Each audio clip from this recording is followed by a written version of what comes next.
Hello guys, आज मैं start करने वाला हूँ बीएससी फर्स्ट ईयर के लिए फ़िज़िक्स क्लासेस। ये पहली वीडियो हमारी होने वाली है। उससे पहले मैं आपको समझाने वाला हूँ सिलेबस के बारे में बीएससी फर्स्ट ईयर के लिए, इसमें कितने पेपर होते हैं और वो किस तरीके से कंप्लीट हम करेंगे। जैसे कि हम पढ़ा रहे हैं फ़िज़िक्स, और फिज़िक्स में जिसकी हम बात कर रहे हैं वो है बीएससी फर्स्ट ईयर।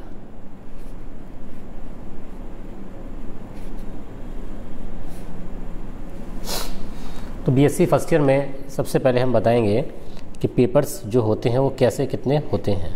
तो फिज़िक्स के बीएससी फर्स्ट ईयर में 3 पेपर होते हैं। हालांकि सेकेंड ईयर में भी 3 पेपर होते हैं और थर्ड ईयर में भी आपके 3 पेपर होते हैं। कुल मिलाकर के फुल ग्रेजुएशन में आपके फिज़िक्स के 9 पेपर्स होते हैं। पहले पेपर का नाम है मैकेनिक्स।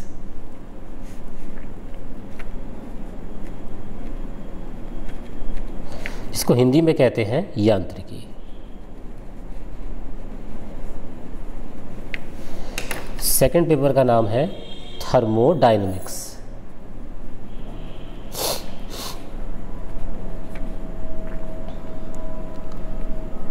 इसको हिंदी में कहते हैं ऊष्मा गतिकी। और थर्ड पेपर का नाम है हमारा इसमें अर्धचालक कॉमा परिपथ व संधि डायोड।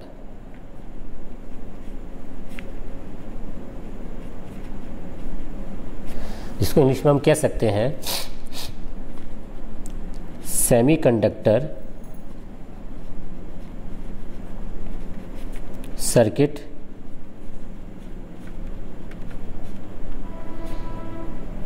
And junction diode.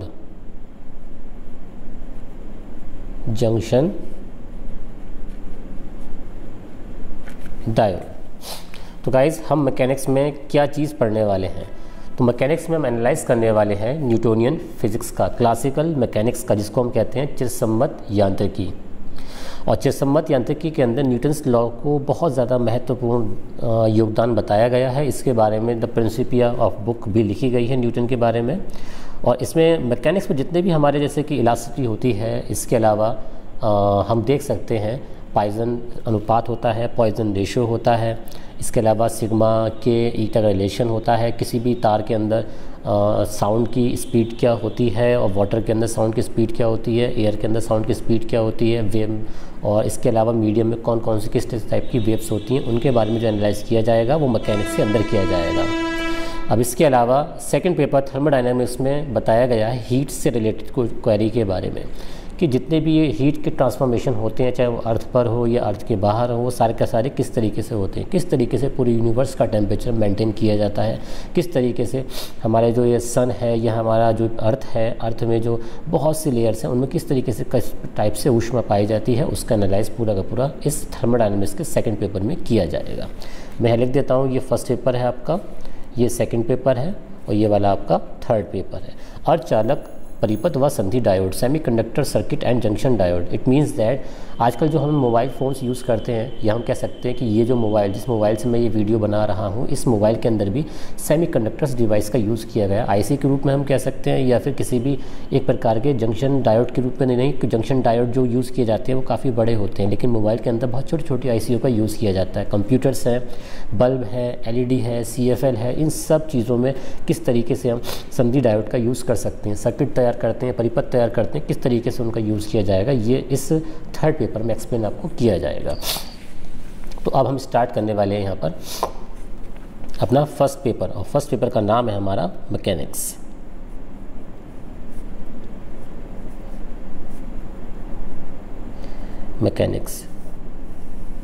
इसको हिंदी में हम कहते हैं यांत्रिकी।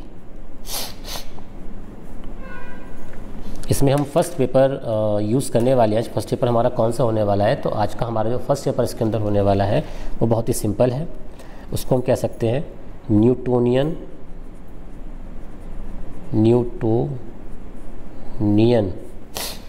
फिजिक्स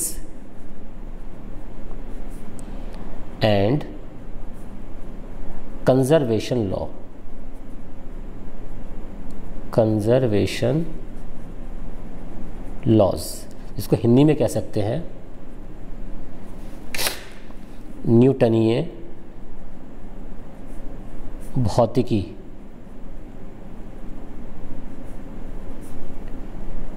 और संरक्षण के नियम, संरक्षण के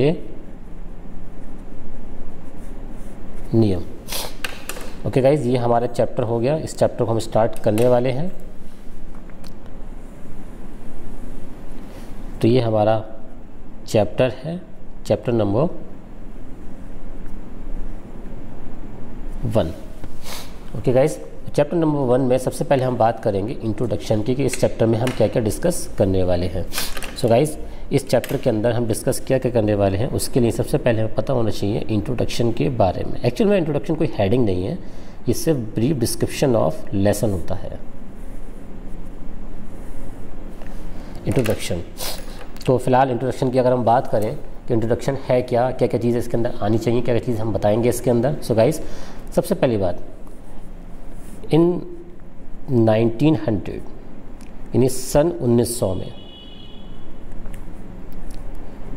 मैकेनिक्स को सबसे बेस्ट ब्रांच माना जाता था। कहने का मतलब क्या है कि ब्रह्मांड के अंदर, यूनिवर्स के अंदर, जो यूनिवर्स है हमारा, इस यूनिवर्स के अंदर जो भी घटनाएं हो रही हैं, लाइक सन है हमारे पास, सन के चारों ओर बहुत से जो ग्रह हैं वो चक्कर लगा रहे हैं, जैसे जिसमें सूर्य भी आता है। सूर्य के चारों ओर अर्थ जो है, अर्थ चक्कर लगा रही है। इसके अलावा साइकिल, नॉर्मली सब लोग साइकिल के बारे में जानते हैं। तो साइकिल जब हम चलाते हैं तो साइकिल भी न्यूटोनियन फिज़िक्स पर डिपेंड है। अगर हम बस चला रहे हैं या कार चला रहे हैं या कोई भी टू व्हीलर चला रहे हैं तो वहाँ भी ये कहा जाता है कि न्यूटोनियन फिज़िक्स का इस्तेमाल किया जाता है। इसके अलावा कोई भी ऑब्जेक्ट जो पहले स्लो में चल रही थी, बाद में वो फास्ट हो गई, तो वहाँ भी मैकेनिक्स का यूज़ किया जाता है। इसके अलावा अगर हम इस पेन से इस रजिस्टर पर लिख रहे हैं, राइट डाउन कर रहे हैं, तो इस बॉल से इंक निकल रही है, तो ये भी मैकेनिक्स के अंतर्गत आता है। इस तरीके जितनी भी फिनोमेना ब्रह्मांड में, यूनिवर्स में कंप्लीट हो रही थी, सन 1900 में ये माना जा रहा था कि ये सारी की सारी घटनाएं मैकेनिक्स के ज़रिए हो रही हैं। और मैकेनिक्स को डिफ़ाइन करने के लिए जो प्रिंसिपिया बुक लिखी गई थी न्यूटन की, प्रिंसिपिया बुक, उस प्रिंसिपिया बुक के अंदर न्यूटन्स के 3 लॉज बताए गए थे, फर्स्ट लॉज, सेकेंड लॉज और थर्ड लॉ। फर्स्ट लॉ को इनर्शिया का लॉ भी कहा गया था, सेकेंड लॉ को फोर्स या एक्सेलरेशन का लॉ कहा गया था, और थर्ड वाले को एक्शन रिएक्शन लॉ कहा गया था, जो काफ़ी फेमस है, जिनके बारे में आप सभी लोग जानते हैं, एक्शन रिएक्शन फोर्स के बारे में। बट सन 1905 जैसे जैसे हम पहुँचे तो वहाँ पर कुछ फिनोमेना ऐसी निकल करके आ गई जिनका एनालाइज जो था हम न्यूटोनियन फिज़िक्स के आधार पर नहीं कर पा रहे थे। लाइक लाइट बोले तो ऑप्टिक्स मतलब प्रकाश। यानी जब हम किसी भी ऑब्जेक्ट को देखते हैं तो ऑब्जेक्ट हमें तब दिखाई देता है जब ऑब्जेक्ट से लाइट रिफ्लेक्ट होकर हमारी आंख की रेटिना पर गिर जाए। जैसे इस टाइम आप इस मोबाइल के थ्रू जो ये वीडियो बन रही है, आप मुझको देख पा रहे हैं, सिमिलरली सेम यही कंडीशन जो होती है हमारी लाइट में होती है। यानी अगर यहाँ पर लाइट ना हो तो इस कैमरे से वीडियो बनाने का कोई औचित्य ही नहीं है, कोई मतलब ही नहीं बनता गाइज। सो आप समझ सकते हैं कि लाइट का एनालाइज हम इसके आधार पर नहीं कर सकते, जबकि मैकेनिक्स में सिर्फ ये बताया गया था। हम नेक्स्ट पेज ले लेते हैं अपना। मैकेनिक्स में क्या चीज़ एक्सप्लेन की गई थी वो मैं आपको बताता हूँ। मैकेनिक्स के अंदर बताया गया था कि भाई जो एक्सेस होती हैं हमारे पास, ये न्यूटोनियन फिज़िक्स में किसी भी चीज़ को एक्सप्लेन हम कर सकते हैं 4 पॉइंट्स के अकॉर्डिंग। अब वो 4 पॉइंट कौन कौन से हैं गाइज? ये एक्स है, ये वाई है और ये हमारे पास जेड है, और ये हमारा एक पॉइंट ओ यहाँ पर बन गया है। ओके गाइस, तो इस तरीके से ये 3 जो कोऑर्डिनेट हमारे बने हैं, जिनको हम कहते हैं X comma Y comma Z, इनको कहा जाता है पोजीशन कोऑर्डिनेट। पोजीशन कोऑर्डिनेट यानी इनको हम कह सकते हैं स्थिति निर्देशांक। इसके अलावा एक कोऑर्डिनेट और होता है, X comma Y comma Z comma T, क्योंकि अगर कोई भी ऑब्जेक्ट है जो 3D में मोशन कर रहा है और उसके हम कोऑर्डिनेट की बात करें तो गाइज उसके कोऑर्डिनेट बनने वाले हैं X comma Y comma Z comma T, जहाँ पर टी जो होता है इसको टाइम कोऑर्डिनेट कहा जाता है। टाइम कोऑर्डिनेट का मतलब होता है समय निर्देशांक। सो गाइज सभी घटनाओं का एनालाइज इसके बेसिस पर किया जा रहा था, बट सन 1905 में, हम कह सकते हैं इन 1905 में, साइंटिस्ट का नेम था आइंस्टाइन, एल्बर्ट आइंस्टाइन। तो आइंस्टाइन ने ये बात बताई हमको कि भाई ये जो जितनी भी घटनाएं यूनिवर्स में हो रही हैं इनका एनालाइज हम मैकेनिक्स के ज़रिए कर सकते हैं, बट सभी फिनोमेना को तो नहीं कर सकते। उन्होंने कहा जैसे कि लाइट का एनालाइज हम मैकेनिक्स के बेसिस पर नहीं कर सकते। इसके अलावा उन्होंने फोटो इलेक्ट्रिक इफेक्ट है, कॉम्पटन इफेक्ट है, बहुत सी ऐसी फिनोमेना थी जिनके बारे में बताया जिनका एनालाइज हम मैकेनिक्स के आधार पर नहीं कर सकते, और ऐसी बहुत सी फिनोमेना है जिनका एनालाइज आप केवल और केवल मैकेनिक्स के बेसिस पर नहीं कर सकते। तब उन्होंने ये कहा कि ऑप्टिक्स का एनालाइज करने के लिए उन्होंने एक रिलेटिविटी थ्योरी रिप्रेजेंट की जिसका ऑप्टिक्स में बहुत ज़्यादा इंपॉर्टेंस है, और इसके अलावा और बहुत सी घटनाएं हैं जहां पर रिलेटिविटी थ्योरी का यूज़ किया जाता है, और शायद आप लोगों ने इस थ्योरी के बारे में पढ़ा भी होगा जो मैं आगे एक्सप्लेन करूंगा। तो इसका इन्होंने एक बेसिक सा फॉर्मूला बताया, m = m0 upon root 1 minus v² upon c²। यहाँ पर m क्या है गाइज, यहाँ पर m होता है मास मीन्स द्रव्यमान। m0 क्या होता है, इसको हम कहते हैं रेस्ट मास, और v क्या होता है यहाँ पर गाइज, v होती है यहाँ पर हमारे पास वेलोसिटी मीन्स वेग, और c क्या होती है स्पीड ऑफ लाइट, जिसे कहते हैं प्रकाश की चाल। और गाइज कमाल की बात यह है कि आपने ऑलरेडी प्रकाश की चाल पढ़ रखी कितनी होती है, तो 3 × 10⁸ मीटर पर सेकेंड, ये होती है speed of light in vacuum, निर्वात में प्रकाश की चाल। तो ये आइंस्टीन रिलेटिविटी थ्योरी थी जिसके अकॉर्डिंग हम लाइटिंग इफेक्ट का एनालाइज कर पा रहे थे, कॉम्पटन इफेक्ट का एनालाइज कर पा रहे थे, और इसके अलावा आइंस्टाइन ने अपनी और इक्वेशन भी दे रखी है। और इसके अलावा ये सारी चीज़ें यहाँ जब कंप्लीट हो गई तो हमें ये बात पूरी क्लियर हो चुकी है कि मैकेनिक्स का यूज़ हम कहाँ कहाँ कर सकते हैं, और यही इस चैप्टर का डिस्क्रिप्शन है। अब हम बात करते हैं बेसिक मैकेनिक्स में न्यूटन्स लॉज की। ठीक है गाइज, तो हम न्यूटन लॉज की यहाँ बात करने वाले हैं, न्यूटन लॉज यानी न्यूटन के नियम, इनकी बात करने वाले हैं। न्यूटन के नियम, ये नियम तो ऐसे नियम है कि आप अगर बीएससी में नहीं है तब भी आपको न्यूटन लॉज की जानकारी होना बहुत ही ज़रूरी है, बहुत ज़्यादा। ओके गाइस, तो स्टार्ट करते हैं अपने न्यूटन्स लॉज कि हमारे न्यूटन लॉज क्या है। गाइस प्रिंसिपिया बुक जब लिखी गई थी तो उस प्रिंसिपिया बुक के अंदर 3 लॉज को सबसे ज़्यादा 3 लॉज ही उसमें रिप्रेजेंट किए गए थे जो मैकेनिक्स के बेस माने जाते हैं। जैसे जिस तरीके से मकान में पिलर लगे होते हैं जो मकान को मजबूती देते हैं, कुर्सी के अंदर पैर लगे होते हैं, 4 पैर कुछ में 5 जैसे भी होते हैं, वो उस कुर्सी को मजबूती देते हैं। सिमिलरली जो मैकेनिक्स है, मैकेनिक्स की जो नींव रखी गई थी, जो इनिशियली स्टेज स्टार्ट की गई थी, वो न्यूटन्स लॉ से की गई थी। तो यहाँ पर न्यूटन लॉज को पढ़ना बहुत ज़रूरी है, बहुत इंपॉर्टेंट भी है। तो हम बात करते हैं फर्स्ट लॉ की। ये हम बात करेंगे फर्स्ट लॉ, जिसको एक नाम और दिया गया है इनर्शिया लॉ। इनर्शिया लॉ भी इसको नाम दिया गया है। ओके गाइस, अब इनर्शिया लॉ के अलावा ये मैंने आपको 2 नेम बता दिए हैं इसके, या इसको हिंदी में कह सकते हैं प्रथम नियम, या कह सकते हैं इसको जड़त्वीय नियम या जड़त्व का नियम। ये नाम भी इसको ऑलरेडी दिए जा चुके हैं। ओके गाइस, अब इसके अलावा इन्हीं को हमें एक्सप्लेन करना है, तो कैसे हम भाई एक्सप्लेन करें इनको, क्या क्या बातें बताई जाएंगी इनके अंदर, वो हमें चीज़ देखनी है पहले। सो गाइस, अगर हम बात करते हैं फर्स्ट लॉ की, तो फर्स्ट लॉ क्या है, अगर हमारे पास कोई भी ऑब्जेक्ट है, कोई भी ऑब्जेक्ट जो स्ट्रेट पथ पर मोशन कर रहा है, स्ट्रेट पथ बोले तो ऋजुरेखीय पथ, मतलब सीधे पथ पर गति कर रहा है, तो अगर वो मोशन में है, मोशन मतलब गति, अगर वो मोशन में है तो मोशन में रहेगा, और अगर वो रेस्ट में है ना तो वो रेस्ट में रहेगा जब तक कि उस पर कोई एक्सटर्नल फोर्स अप्लाई ना किया जाए। एक्सटर्नल फोर्स का मतलब यहाँ पर है बाह्य बल से, कि जब तक किसी ऑब्जेक्ट पर बाह्य बल नहीं लगाया जाएगा, अगर वो मोशन में है तो वो मोशन में ही रहेगा और अगर वो रेस्ट में है तो वो रेस्ट में ही रहेगा।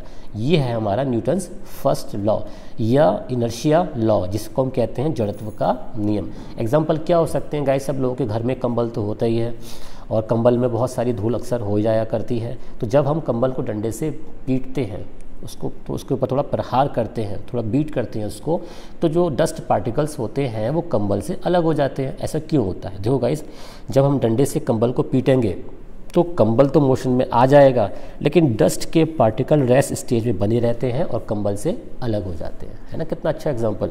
इसके अलावा अगर हमारे पास कोई तना है और तने में बहुत सारी पत्तियां निकल रही हैं, इसके अंदर सब लोगों देखी होंगी, पौधों में बहुत सारी जो पत्तियां हैं वो निकल रही हैं। तो आप देख सकते हैं यहाँ पर इस तरीके से बहुत सारी पत्तियां किसी भी तने में निकल रही हैं, और जब तने को हम ज़ोर से पकड़ के हिलाते हैं तो क्या होता है, ये जो तना होता है ना ये तो मोशन में आ जाता है, बट ये जो इसके लीव्स होते हैं, यानी जो इसकी पत्तियां होती हैं, ये गति अवस्था में यानी मोशन स्टेज में नहीं आ पाती और रेस्ट में होने की वजह से इससे अलग हो जाती है।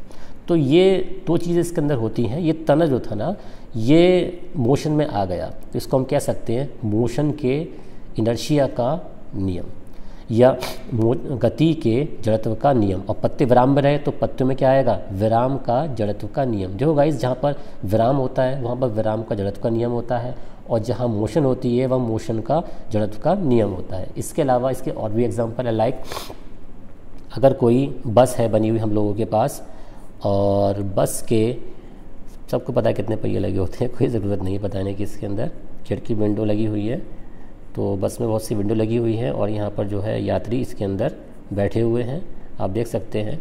जैसे ही ये जो ड्राइवर है ये ब्रेक लगाता है तो पता है गाइस, ब्रेक लगाने के बाद क्या होता है, जैसे ही ब्रेक लगाएगा तो ब्रेक लगाने के बाद बैठे हुए इसमें यात्री आगे की तरफ झुक जाते हैं। ऐसा क्यों होता है?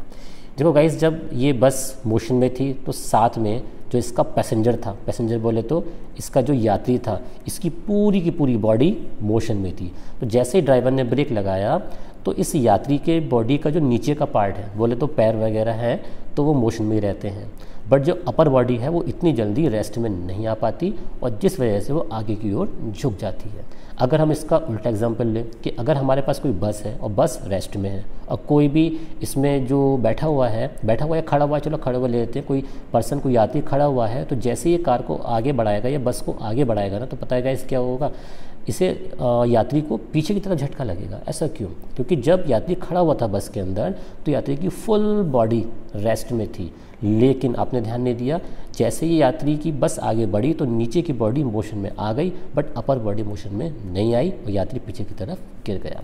तो इस तरीके से आप बहुत से इससे एग्जाम्पल बना सकते हैं। लाइक गिलास के ऊपर पट्टा रख के इसके ऊपर सिक्का रख दिया और इस पट्टे को हमने बहुत तेज़ी से पुल किया, तो जैसे आप पुल करेंगे तो सिक्का आप गिलास के अंदर गिर जाएगा। क्यों गिरेगा गिलास के अंदर? क्योंकि रेस्ट इनर्शिया की वजह से ये मोशन में नहीं आ पाता कॉइन, और कॉइन यानी सिक्का ग्लास के अंदर गिर जाता है, जबकि पट्टा मोशन में आ जाता है मोशन के इनर्शिया की वजह से। ओके गाइस, तो इस तरीके से हम फर्स्ट लॉ के बहुत से जितने एग्जांपल चाहें बता सकते हैं, और अगर आपके दिमाग में कोई नया एग्जांपल आता है तो आप मुझे कमेंट बॉक्स में कमेंट करके बता सकते हैं।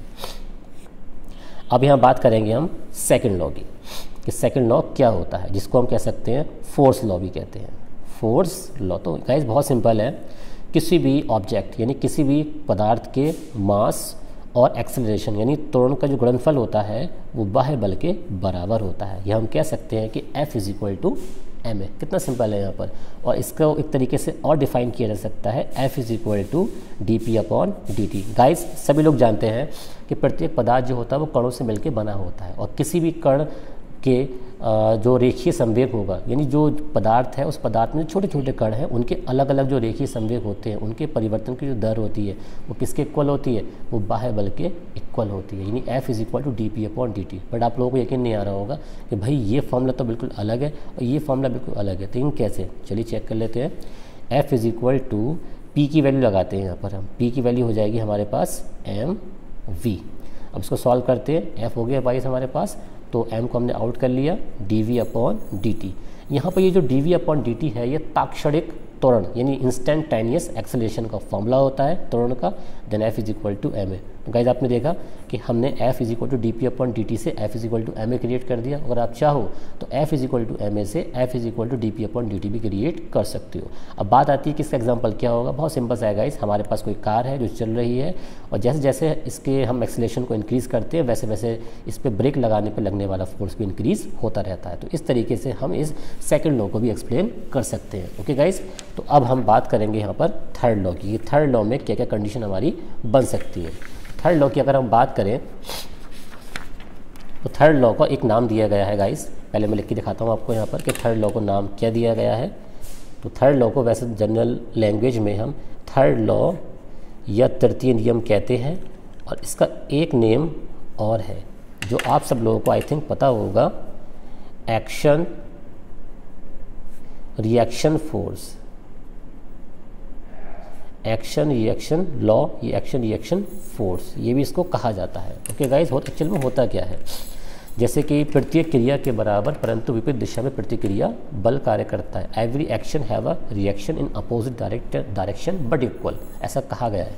ये हम कह सकते हैं गाइस F12 = -F21। सब लोगों ने इसको क्लास 11 में अच्छी तरीके से लर्न किया होगा, बट आज मैं आपको एक्सप्लेन करने वाला हूँ। जैसे कि कोई भी अगर हमारे पास धावक कह सकते हैं या कुछ भी कह सकते हैं, कंधे पे रख के अगर वो गन से शूट कर रहा है किसी को, तो पता है गाइस क्या होता है, गन से जो बुलेट होती है वो तो आगे की तरफ जाती है, लेकिन जो गन होती है वो पीछे की तरफ पुश हो जाती है और हमें झटका लगता है। यानी जितना फोर्स हमने इस बुलेट पे लगाया उतना ही फोर्स बुलेट ने बैक वापस किया इस गन को और गन ने हमको।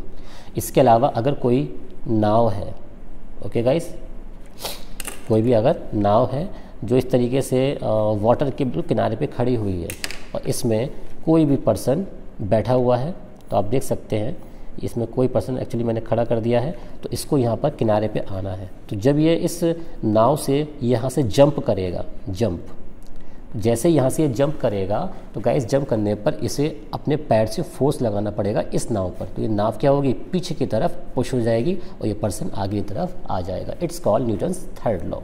इसके अलावा गाइस हम एक चीज़ और बता सकते हैं, जैसे कि वाटर है, तो वाटर के अंदर कोई भी पर्सन है या कोई भी तैराक है, कोई भी स्विमर है जो इसमें जो है स्विम कर रहा है। ओके गाइस, तो ये अपने पैरों से और हाथों से वाटर को पीछे धकेलता है और धकेलने की वजह से ये आगे बढ़ जाता है। कैसे गाइस, जैसे ये धकेलता है पीछे की तरफ तो वाटर फोर्स लगाता है आगे की तरफ। ये पैरों से भी पीछे वाटर को धकेल रहा है तो वाटर क्या कर रहा है, इसे आगे की तरफ फोर्स लगा के आगे बढ़ा रहा है। तो ये भी क्या है, एक्शन रिएक्शन फोर्स। इसके अलावा नाव में कोई पर्सन बैठा हुआ है तो पतवार जो होती है उस पतवार का यूज़ करके इस नाव को पीछे की तरफ धकेल सकता है। तो इस तरीके से न्यूटन्स के बहुत से लॉज आप तैयार कर सकते हैं। और ये आपका आज जो मैंने आपको बताया है, मैकेनिक्स का इंट्रोडक्शन बताया आपको मैंने, और यहाँ पर न्यूटन्स 3 लॉज बताए हैं। अब आपको इन सब चीज़ों के नोट्स कहाँ से अवेलेबल होंगे, तो आप हमारे टेलीग्राम चैनल, मैं लिख के दिखा देता हूँ, हमारा जो टेलीग्राम चैनल है उसका नाम है शारिक एपिक, वहाँ से आप नोट्स कलेक्ट कर सकते हैं। इसके अलावा इंस्टामोजी नाम की जो वेबसाइट है, आप वहाँ से जाके भी हमारे नोट्स डाउनलोड कर सकते हैं, जिसके लिए आपको थोड़ा बहुत पे भी करना पड़ सकता है। ओके गाइज, अगर आपने अभी तक हमारे चैनल को लाइक नहीं किया है तो लाइक करें, इस वीडियो को शेयर करें, ज़्यादा से ज़्यादा लोगों की इससे हेल्प हो सके। अगर आपके समझ में आई है तो चैनल को सब्सक्राइब भी ज़रूर करें और जुड़े रहें शारिक एपिक के साथ।